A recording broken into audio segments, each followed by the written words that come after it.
Sarap. So, for today's breakfast, sopas. Thank you, Tita Bebeng. Ayan, dinala na ko ni Racy. Ang sarap. Racy, ang sarap. Magatas, oh. Sarap.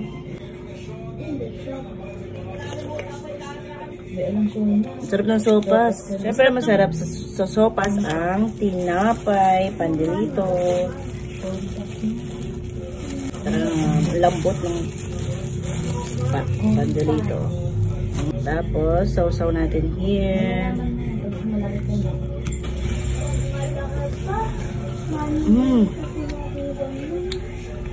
Ang sarap ng sopas, magatas. Ganito masarap sa sopas, sinasawsawan ng pandelito.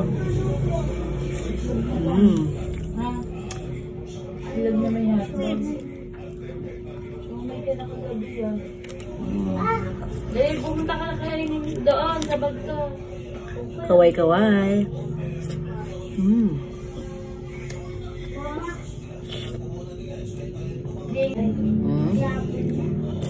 Ay, gusto yun eh. Cheese favorite ng anak ko.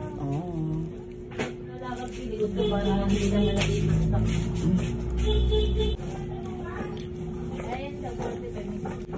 Sarap. Yun yung may favorite na sinasawsaw ang tinapay sa sopas. Hot na.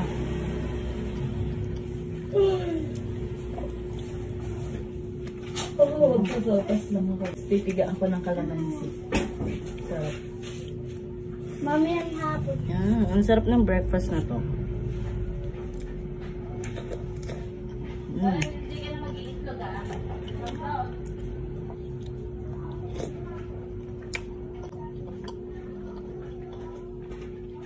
Kain tayo.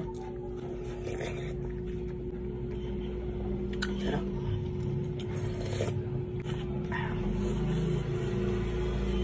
Kaya rin ba sinasawsaw niyo yung tinapay sa sopas? Sarap.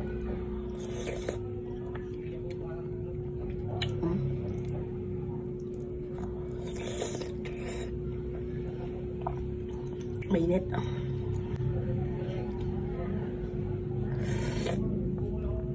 Sarap. Solved na naman ang ating breakfast. Magko-coffee dapat talaga ako, kaso may nagbigay ng sopas. Kaya nagsopas na lang ako.